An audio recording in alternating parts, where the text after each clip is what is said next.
Hi there, my name is Lagatha Scarlet, and I'm here today to do a video review of a tarot card deck called the Geek Tarot. Now, this tarot card deck is probably my favorite set of tarot cards that I own. So the Geek Tarot is available through an Etsy store, and I believe it's originally, like the title is originally in German, so I'm assuming it sounds something like HerzstueckHandmade or HerzstueckHandmade Designs. I don't know, I speak English and Spanish, not German, so I'm not really sure how to pronounce that. So what I will do is put a link to the Etsy store in the description of this video, and I will also put a link to the shop's Facebook page. So the Geek Tarot right now is only available with the 22 cards from the major arcana. The fantastic news is that the shop owner is working on developing the minor arcana right now. So if you go to the Facebook page, you can actually see some of the art that's going to be used from the minor arcana. Now, my favorite thing about the Geek Tarot is that it incorporates art and designs inspired by a huge variety of realms and fandoms. So there's everything from Batman to Doctor Who, My Little Pony, Sailor Moon, The Matrix, Power Rangers. It's pretty fabulous. I think it is extremely difficult to find a well done deck that's based on pop culture. A lot of tarot card decks I see just kind of take the names of the cards and just sort of spew pop culture art onto them. So when I see a pop culture deck that just kind of, it feels like it just slaps characters in between the tarot card names, it just doesn't resonate with me. This particular artist and shop owner does an amazing job of tying the fandoms into the tarot imagery.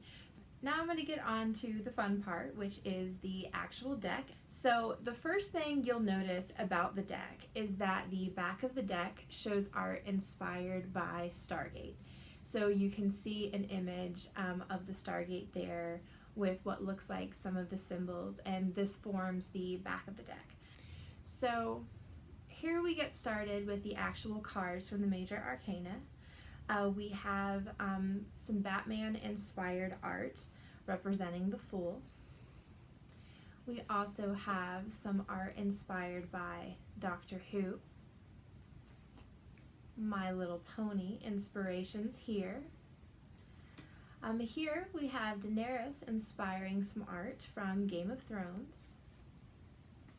Darth Vader, which again, I'm not going to go on an in-depth tangent of why I love the artist's choice of symbolism here, but I really, really enjoy this particular choice in cards. We have Professor Oak from Pokémon in this card as well. Professor Oak inspiring the art of this card, which if you are familiar with tarot imagery and this particular card of the Hierophant, I think is extremely symbolic and well done. Now, this is something that I will get into briefly. This is a game that is actually used to depict the lovers. And I think that this is really beautiful because since it was pop culture inspired, there were a lot of famous pop culture couples that could have been selected to be put on this card.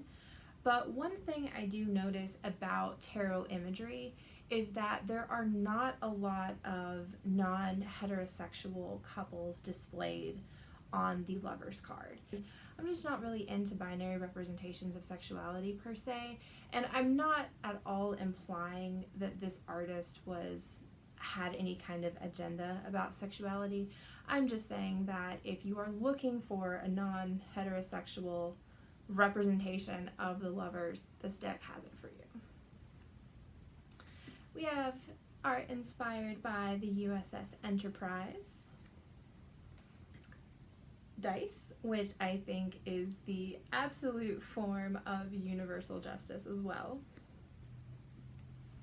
Link as the Hermit, which if you're familiar with The Legend of Zelda, I think is an extremely accurate reference and depiction there. The Borg Cube, inspired by Star Trek. Now we have Mighty Morphin Power Rangers. For those of you in the younger generation, you may not be familiar with this. And I think it's really important to note that this art is inspired by these pop culture references. I say that because I don't want anyone to come after this artist for copyright infringement, because he's not claiming to own this art and characters, and this all is original artwork, none of which is emulating any of the original styles. So I just kind of want to protect the artist on that front as well. So when I reference a particular fandom, I'm not implying that this is licensed by that particular thing. Now this card I think is extremely interesting. I could be wrong about this, but I think that this is actually the Mars rover, which I have not fact-checked, but I heard sings happy birthday to itself on its birthday up there in space, and on some level that makes me feel a little sad for the Mars rover. And I think that, you know, for that reason, it's a really good representation of the Hanged Man or the Martyr archetype as well.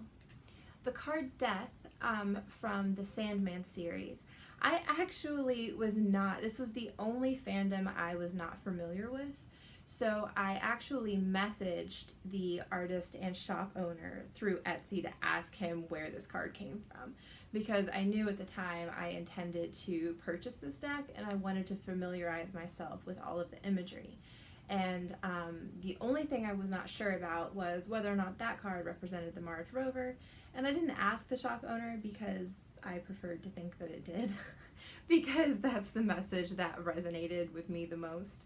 But this character is actually inspired by Neil Gaiman's representation of death in the Sandman series, and that was explained to me by the shop owner. It's a graphic novel series, and I actually tried to read some of the graphic novels, and what I would suggest if you are triggered by things, that you maybe Wikipedia this character, because the graphic novels that I made it through were very good, but they were a little dark for my taste. So, you know, it's definitely for mature audiences. It's not really gonna give you dreams about rainbows and unicorns, but the story itself is really well told and thought out, and I find the story itself really interesting. So what I would recommend is, if you're not sure if they're right for you, maybe give the first couple pages a try.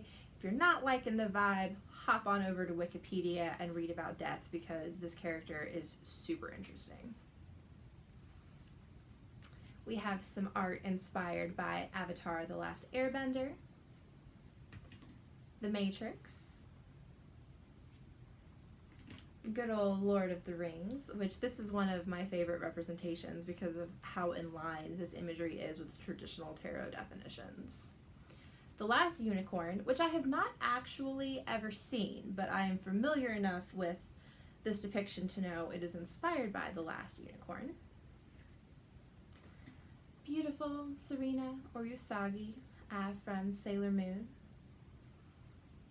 We have the Dragon Balls from Dragon Ball, you know, Z, GT, Dragon Ball, etc., etc., etc. I stopped watching. I won't go on a tangent about why. It's not relevant. Here we have Professor Dumbledore as well.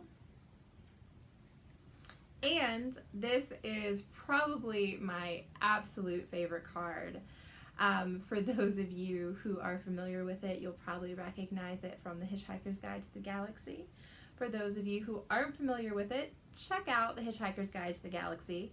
If you're not a book lover, go ahead and watch the movie just for the purposes of getting the symbolism, but you're cheating yourself. But I think this card is absolutely fabulous as well.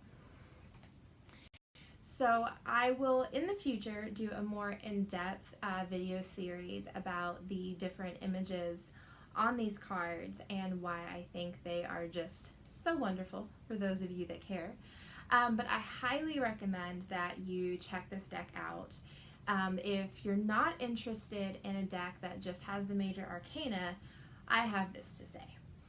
One, please keep in mind that the artist is working on the minor arcana. And this is not one of those artists who just has a future dream of doing it. There is actual art already created, and I'm sure it will still take time and, be a while in the future before the minor arcana is available. But I really believe that it's happening. And if you need some proof of that, you can definitely see some of the images. The last time I checked the artist's Facebook page, you could also provide suggestions on other fandoms and realms to include as well. So I think that's pretty cool. Aside from that, I say if you love this deck and you're financially capable of purchasing it, don't let the fact that there's only a major arcana available stop you. I know that there are some tarot enthusiasts out there who are going to cringe when I say this, but I don't think there is anything wrong with mixing tarot cards or using cards from multiple decks to give a reading. I know some people are extremely against this for a variety of reasons. They feel like the energy can get mixed up, the message can get mixed up. Sometimes they feel like you're subconsciously more or less likely to draw certain cards because the backs of them are going to be different. But, if that's a concern you have, then, ultimately it's up to you. I'm not judging anybody's belief systems, but what you should do if you are on the fence or if you are willing to opening your mind to using multiple decks as a possibility is check out the YouTube channel of a YouTuber named Jessica the Story Witch, and I'll include a link to her channel in the description of this video, because Jessica the Story Witch will use multiple decks for readings, and that was a huge inspiration to me. But anyway, if you like these cards and you want to do full deck readings, then I say shove other people's opinions about mixing decks, make your own decision, and if you just don't have an opinion or you want to explore how to do that, check out Jessica the Story Witch, because I am not an experienced enough person to provide you any direction on that. So check out the description of this video for links to this owner and artist shop and Facebook page so you can see current projects, and there'll also be a link to Jessica the Story Witch so you can start experimenting with how to incorporate this major arcana into your card reading.